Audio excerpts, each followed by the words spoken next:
Assalamualaikum warahmatullahi wabarakatuh, anak-anak. Apa kabarnya semua? Waalaikumsalam warahmatullahi wabarakatuh. Alhamdulillah baik, Pak. Wah, alhamdulillah ya. Baiklah, kita berjumpa nih pada pertemuan kita di kelas 10 IPS 2 ya, anak-anak, pada pelajaran ekonomi. Pertemuan pertama ya, dengan materi yaitu ilmu ekonomi dan masalah ekonomi. Baiklah, di sini sebelum kita memulai pembelajaran kita ya, ada baiknya nih Bapak mau bertanya dulu nih kepada anak-anak sekalian mengenai apa itu ilmu ekonomi. Bapak ingin dengar nih dari satu siswa saja, boleh? Silakan raise hand atau langsung saja on mic. Boleh? Izin Pak, Boleh banget Suci, silakan. menurut saya ilmu ekonomi itu adalah ilmu yang mempelajari bagaimana cara manusia memenuhi kebutuhan hidupnya yang tidak terbatas dengan alat pemuas kebutuhan yang terbatas. Itu saja Pak, terima kasih. Wah, bagus sekali pendapat Suci ya. Baiklah Bapak pertegas kembali ya. Benar sekali apa yang dibilang oleh Suci tadi, bahwa ilmu ekonomi adalah usaha manusia untuk memenuhi kebutuhan hidup yang tidak terbatas. Nah, dengan alat kebutuhan atau alat pemenuhan kebutuhan yang sangat terbatas. Sebagai contoh ya anak-anak, dalam hal bensin nih, seperti yang kita ketahui sendiri, bensin itu langkah ya, dan juga memiliki alat atau kuantitas yang tidak banyak ya. Nah, tetapi kebutuhan kita akan bensin itu sangat banyak. Nah, sehingga itulah yang menyebabkan bagi manusia itu berpikir untuk mengganti bensin atau mencari alternatif dari bensin tersebut. Bisa dengan menggunakan Pertamax atau bisa dengan menggunakan Pertalite atau lain sebagainya. Nah, itu mungkin pembukaan dari Bapak ya, anak. Selanjutnya Bapak akan menjelaskan berdasarkan PPT yang sudah Bapak buat sebelumnya. Silakan nantinya anak-anak untuk menyimak, dan apabila di akhir sesi nanti akan ada tugas untuk anak-anak, dan juga apabila ada yang ingin ditanyakan nanti, Bapak persilakan ya anak-anak. Izin share screen dulu. Apakah sudah terlihat PPT yang sudah Bapak tampilkan anak-anak? Iya, Pak, sudah terlihat. Sudah ada. Baiklah, alhamdulillah ya. Ini langsung saja Bapak akan jelaskan materi kita hari ini, yaitu mengenai ilmu ekonomi dan masalah ekonomi. Baiklah, di sini ada 4 konteks ya yang perlu anak-anak ketahui, yang nantinya akan kita pelajari hari ini. Konteks pertama yaitu mengenai pengertian ilmu ekonomi. Konteks kedua mengenai cabang-cabang ilmu ekonomi. Konteks ketiga tentang bidang ilmu ekonomi. Dan konteks keempat mengenai prinsip dan model ekonomi. Nah, langsung saja ya kita langsung masuk pada pembahasan mengenai pengertian ilmu ekonomi. Nah, secara istilah ilmu ekonomi itu berasal dari bahasa Yunani ya, dari 2 kata yaitu oikos dan nomos. Oikos artinya rumah tangga, sedangkan nomos adalah aturan. Nah, secara sederhana dapat dimaknai bahwa ekonomi adalah aturan rumah tangga. Nah, secara harfiah, ekonomi itu sebagai sistem manajemen di rumah tangga. Atau seperti yang Bapak sebutkan tadi, ekonomi dalam skala luas atau pengertian yang sangat luas adalah usaha manusia untuk memenuhi kebutuhan hidupnya yang tidak terbatas dengan alat pemuas kebutuhan yang terbatas. Baik, Bapak akan melanjutkan penjelasan ke cabang-cabang ilmu ekonomi. Cabang-cabang ilmu ekonomi itu pada dasarnya ada 3 ya anak-anak, yaitu cabang ilmu ekonomi deskriptif, ilmu ekonomi teori, dan ilmu ekonomi terapan. Nah, ilmu ekonomi deskriptif adalah ilmu ekonomi yang menggambarkan bagaimana keadaan perekonomian pada masyarakat di suatu saat tertentu. Nah, ekonomi deskriptif ini menggambarkan mengenai keadaan ekonomi di masyarakat nih, seperti jual beli di masyarakat dan lain sebagainya. Lanjut pada bidang kedua atau cabang kedua yaitu ilmu ekonomi teori. Nah, ilmu ekonomi teori adalah cabang ilmu ekonomi yang bertugas menyusun model analisis ekonomi. Nah, dalam ilmu ekonomi teori ini termuat berbagai teori-teori ekonomi yang meliputi penyusunan model atau analisis ekonomi. Nah, yang nantinya ilmu ekonomi teori ini dibutuhkan nantinya untuk kita mengkaji suatu persoalan atau permasalahan dari sudut pandang keilmuan. Nah, selanjutnya yaitu pada ilmu ekonomi terapan ya, yang terakhir. Ilmu ekonomi terapan itu merupakan aplikasi nih dari ekonomi deskriptif dan ekonomi teori. Lanjut ya anak-anak, pada bidang ilmu ekonomi, pada dasarnya bidang ilmu ekonomi itu terbagi menjadi 2 ya anak-anak, yaitu ilmu ekonomi makro dan ekonomi mikro. Nah, ekonomi makro ya, ekonomi mikro dulu deh. Ekonomi mikro adalah ilmu ekonomi yang mempelajari perilaku perusahaan dan konsumennya. Nah, di sini Bapak tidak terlalu berpaku pada materi. Anak-anak, Bapak akan jelaskan apa yang Bapak ketahui dan Bapak pahami selama ini mengenai ilmu ekonomi mikro. Ilmu ekonomi mikro itu adalah ilmu ekonomi dalam skala kecil.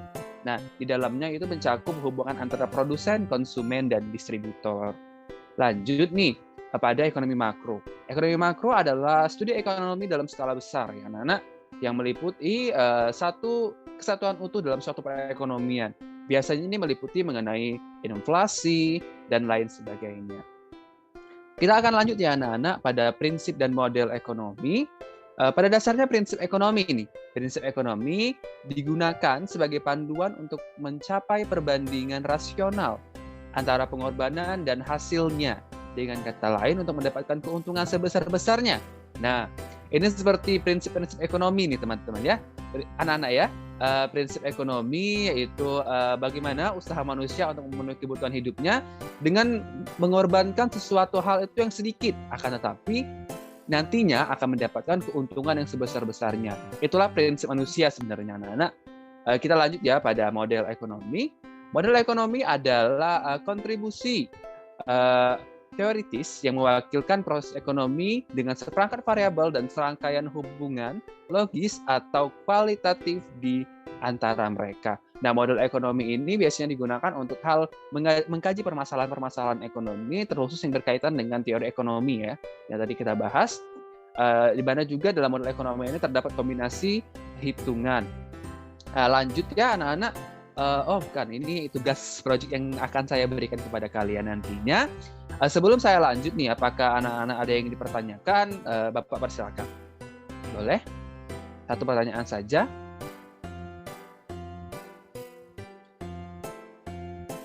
Belum ada ya anak-anak ya? Kalau belum ada, Bapak akan lanjutkan pada tugas ya. Tugas proyek awal kita nih anak-anak. Nah, pada tugas proyek awal ini Bapak membagi kalian untuk 10 IPS 2 ini menjadi 3 kelompok ya. Ini Bapak sudah pilih kelompoknya, sudah Bapak tentukan, dan silakan anak-anak dicatat ya anggota kelompoknya. Nah, ini untuk kelompok pertama ada Suci, ada Inesa, dan ada Rahma.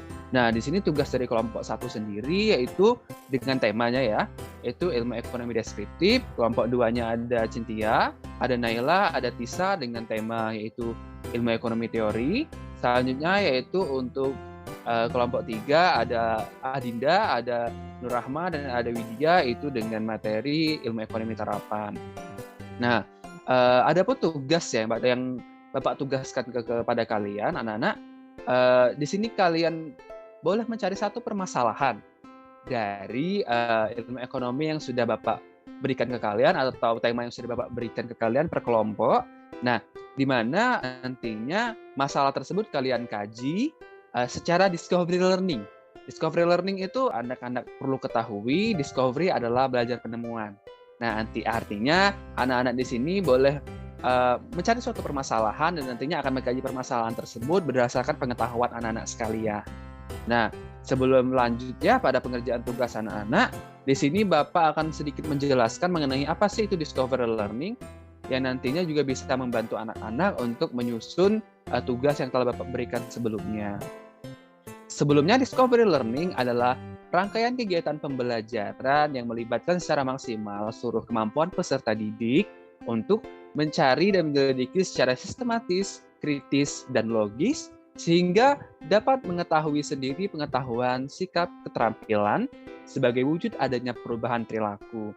Selanjutnya, discovery learning diartikan dalam proses pencarian pengetahuan yang dilakukan oleh siswa untuk menemukan suatu pemecahan masalah atau fakta, di mana discovery learning ini termasuk ke dalam rumpun pembelajaran personal. Discovery learning ini sama seperti penjelasannya, bahwa kita ini atau anak-anak disuruh untuk mencari penemuan atau konsep lah ya anak-anak dari pengetahuan anak-anak sendiri yang didukung dengan studi keilmuan dan juga didukung oleh data-data pustaka atau buku-buku paket. Nah, perlu anak-anak ketahui discovery learning ini termasuk ke dalam rumpun pembelajaran personal. Nah, personal di sini adalah diri anak-anak sendiri. di mana pada discovery learning ini nantinya bisa melatih anak-anak atau kemampuan anak-anak untuk memecahkan suatu permasalahan. Nah, pada dasarnya ada beberapa tahap nih yang harus dilewati dalam pembelajaran discovery learning yang nantinya anak-anak lakukan ya. Yang pertama adalah stimulus. Stimulus ini adalah pemberian respon atau rangsangan berupa penjelasan dari guru. Nah, seperti yang Bapak jelaskan kepada anak-anak sebelumnya. Selanjutnya yaitu identifikasi masalah. Nah, pada dasarnya tadi kan Bapak sudah memberikan tema nih kepada anak-anak, di mana nantinya tema tadi dapat anak-anak identifikasi mengenai masalah apa saja yang akan anak-anak angkat tentunya. Nah, selanjutnya yaitu pada tahap pengumpulan data. Pengumpulan data ini bisa seperti didukung oleh pengetahuan anak-anak sendiri, diikuti dengan buku paket mungkin, ataupun dari platform internet, ataupun lain sebagainya. Selanjutnya dari data yang ada, anak-anak kelola. Nah, masuklah ke tahap keempat. Nah, tahap keempat ini pengelolaan data bisa mungkin dalam bentuk kesimpulan dari apa yang teman-teman anak-anak pahami tadi. Lanjut ke pembuktian. Nah, pembuktian ini bisa teman-teman kaitkan dengan contoh-contoh ataupun dengan teori-teori pendukung. Nah, lanjut nantinya adalah generalisasi atau kesimpulan yang nantinya akan Bapak tarik dari penjelasan anak-anak sekalian. Baiklah, adapun rules dari pengerjaan tugas ini ya, kita kembali pada tugas anak-anak. Tugas ini Bapak berikan waktu ya karena kita masih ada 2 jam pembelajaran lagi. Di sini Bapak akan memberikan waktu kepada anak-anak untuk mendiskusikan selama 30 menit nih sesama anggota kelompoknya. Boleh di dalam forum Zoom ini atau boleh live ya anak-anak. Dan setelah 30 menit ke depan, anak-anak bisa join kembali dan menyampaikan apa yang telah diangkat, permasalahan yang diangkat, dan pemecahan mungkin ataupun hal-hal yang terkait dengan tema yang sudah Bapak berikan tadi. Anak-anak apakah sudah mengerti atau ada hal yang ingin ditanyakan? Bapak persilakan sebelum Bapak akhiri Zoom ini dan nantinya join lagi. Bapak persilakan anak-anak. Mengerti, Pak. Baik ya, Cynthia sudah mengerti. Bapak harap juga teman-teman anak-anak yang lain juga sudah mengerti ya. Baiklah, Bapak berikan kesempatan 30 menit sesuai apa yang sudah Bapak bicarakan tadi ya. Silakan anak-anak untuk live dari forum Zoom ini atau akan Bapak end-kan. Boleh. Nanti 30 menit lagi itu sekitar jam 8.30. Nanti anak-anak join lagi ke Zoom ini ya anak-anak. Dan untuk mempresentasikan apa yang telah kalian temukan. Baik, mungkin itu saja ya. Silakan anak-anak untuk melanjutkan tugasnya. Boleh live atau akan saya akhiri ya. Terima kasih anak-anak. Semangat ya semuanya.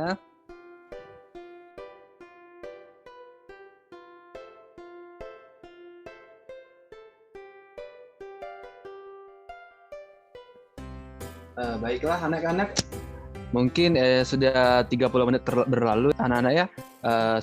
Kalian sudah diberikan kesempatan untuk mendiskusikan mengenai tema yang sudah Bapak kasih tadi. Di sini Bapak persilakan kepada kelompok 1 ya, Suci ya. Kelompok 1 Bapak persilakan untuk menyampaikan apa yang telah didiskusikan tadi beserta masalahnya. Silakan Suci. Baik Pak, untuk konsep dasarnya itu Inesa duluan yang menjelaskan. Silakan Inesa. Assalamualaikum warahmatullahi wabarakatuh. Saya dari kelompok 1 akan menjelaskan tentang konsepnya terlebih dahulu mengenai ilmu ekonomi deskriptif.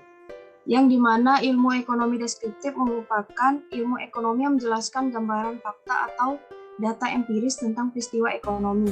Fungsi ilmu ekonomi deskriptif adalah untuk mengkaji kondisi perekonomian di suatu tempat atau wilayah tertentu. Ilmu ekonomi deskriptif digunakan untuk mengumpulkan keterangan-keterangan nyata yang relevan dengan suatu permasalahan ekonomi. Penjelasan selanjutnya akan dijelaskan oleh teman-teman saya. Terima kasih. Baiklah, untuk contohnya akan disebutkan oleh Saudari Rahma. Dipersilakan kepada Saudari Rahma. Ekonomi deskriptif itu kondisi perekonomian rumah tangga, perhitungan biaya bulanan rumah tangga, ada juga inflasi di Indonesia pada tahun 98. Terima kasih. Baik Pak, itu saja dari kelompok 1 mengenai konsep dasar dan contoh ilmu ekonomi deskriptif. Makasih Pak. Wah, baik, bagus banget ya kelompok 1. Lanjut nih ke kelompok 2, itu ada Cynthia ya. Dan teman-teman dipersilakan untuk memberikan apa sih yang kalian pikirkan dari masalah yang sudah Bapak kasih tadi. Baik Pak, saya izin mewakili dari kelompok 2 dengan materi ilmu ekonomi teori. Jadi untuk pengertiannya, ilmu ekonomi teori adalah analisis ekonomi yang berusaha menjelaskan, mencari pengertian, hubungan sebab akibat, dan cara atau kerja sistem ekonomi. Dalam ilmu ekonomi teori ini dibagi lagi menjadi 2 macam, yaitu ilmu ekonomi mikro dan ilmu ekonomi makro. Nah, ekonomi mikro ini menganalisis harga suatu barang atau jasa, lalu menganalisis tentang perilaku ekonomi tertentu, dan memahami bagaimana mengalokasikan faktor produksi agar dicapai kombinasi yang tepat. Sedangkan untuk ekonomi makro itu cakupannya menganalisis harga barang dan jasa secara keseluruhan, menganalisis mengenai segala permasalahan ekonomi secara keseluruhan seperti produksi nasional, pengangguran, dan pertumbuhan ekonomi. Lalu, menganalisis pengaruh kegiatan ekonomi tertentu terhadap kinerja perekonomian secara nasional. Itu saja Pak dari kelompok 2. Terima kasih. Wah, terima kasih kepada Naila. Bagus sekali ya apa yang sudah disampaikan. Bagus sekali ya. Nantinya akan Bapak simpulkan di akhir ya. Selanjutnya Bapak silakan kepada kelompok 3 untuk menyampaikan apa yang telah didiskusikan tadi. Bapak persilakan pada perwakilan kelompok 3 atau yang mewakili.